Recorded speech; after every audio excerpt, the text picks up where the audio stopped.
So let's review a bottle from a well-known distillery in my hometown of Brooklyn, New York. We're going to review Widow Jane 10-year 91 proof. So even though this is a fairly well-known distillery and it's located in my hometown of Brooklyn, New York, it's ironically a distillery I really am not as familiar with as I should be. And let me explain why. To date, I've really only had two things from them. I've had this before, but I've never purchased a bottle. This is my first time. I had it in a restaurant quite a few years ago. Not when it just came out, but, I would say maybe 4 years ago. I think I had it in a pour or a cocktail, and I was okay with it. There was nothing that stood out to me at the time. Again, my palate maybe 4 years ago, let's say. And that was it. That was the only time that I had Widow Jane 10-year. And my only other experience from this distillery was when I bought the Baby Jane as soon as it came out. And I actually did like it. I like it a lot better than the Mellow Corn. It's also twice the price. But I really did enjoy the heirloom corn from Widow Jane. And that was the last thing. That was the only bottle I purchased from that distillery, and it's the last thing I had. So I've always seen this on the shelf, the regular 750 milliliter. And you know what it is? I do feel that maybe this is a shade pricey. I know it's 10 years old, but it still is 91 proof. I've kind of always thought this was maybe a shade on the pricey side. But I've been more tempted, if I'm going to have it, to go for like the Decadence and those. Again, that's also a low proof, relatively low proof whiskey for a pretty high price. So today I was in Bottle King, and I happened to see this, and this is a 375 milliliter. They certainly don't have the small sample of this, which I always love. I love those. I think it's the 100 milliliter samples for a few dollars. Great way to try something that you're not sure about.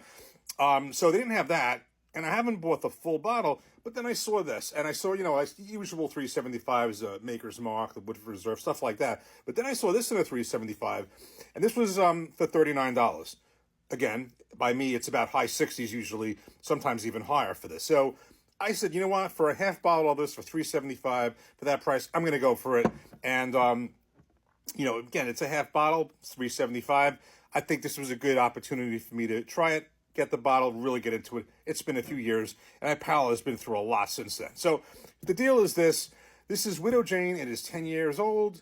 It is 91 proof. This specific bottle says batch 9, bottle number 1366. It is dated from 2023. I did read the back here. It says these are maximum of 5 barrel batches. It is non-chill filtered. And the thing is basically, this is a source whiskey. It is sourced from unknown distilleries. It labels it in Kentucky, Tennessee, and Indiana.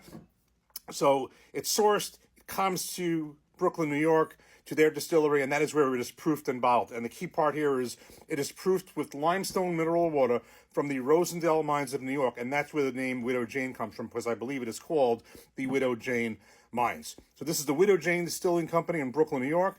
Mash bill is undisclosed. By the way, this distillery, I think, was founded in 2012. But supposedly, you think of limestone water, you think of Kentucky. This says limestone water on here, and it's from the Rosendale mines of New York, Widow Jane Mine. So this is a distillery, actually, that I wanted to visit. On the day I was there, coming from a meeting, they're actually closed, and I visited the King County Distillery, which is also phenomenal, which is not that far from them. But in any event, we're going to actually give this a proper review.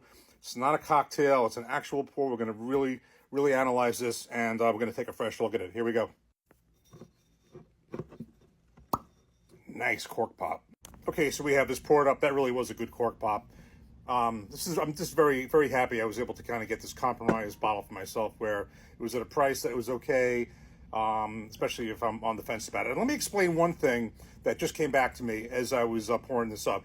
I believe, if I recall, the thing, again, my palate was, I'll call it, immature compared to where it is now. I remember there was some type of a bitter taste on this that I detected then. The only other bourbon where I remember getting something now like that was when I tried the lower proof Green Rivers, specifically the rye bourbon and the wheated. I do not have that on the full proof for the most part, but there was a certain bit of taste I got on this, and we're going to revisit it now. So let's go right into it right now. Nice color on this, and I'm kind of excited to try this. Let me give us a nose. Well, definitely, I am getting like a burst of caramel and vanilla, your classic bourbon sense. So I'm getting that right here. Again, keeping in mind this is 91 proof. It's not going to be anything dramatic. Let's give it a taste. Cheers.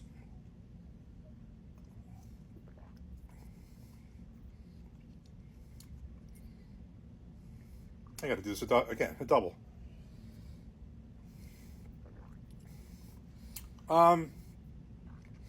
First thing I kind of notice is it's drinking about its proof.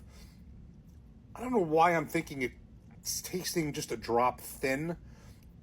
You know, the only time I kind of get that is on the white label Jim Beam and some of the even to the extent the black label and some of the Jim Beam products, a thin type of feel. I'm kind of getting that here, and I'm not quite sure. This is not what I was expecting. So that aside, does have nice legs on the glass. I'm getting the taste you would expect from your classic bourbon, vanilla caramel, but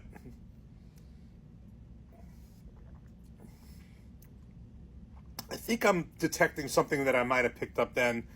It's not anything that's overwhelming, not like it was on the Green Rivers when I tried those, but there is some type of a very slight bitter taste.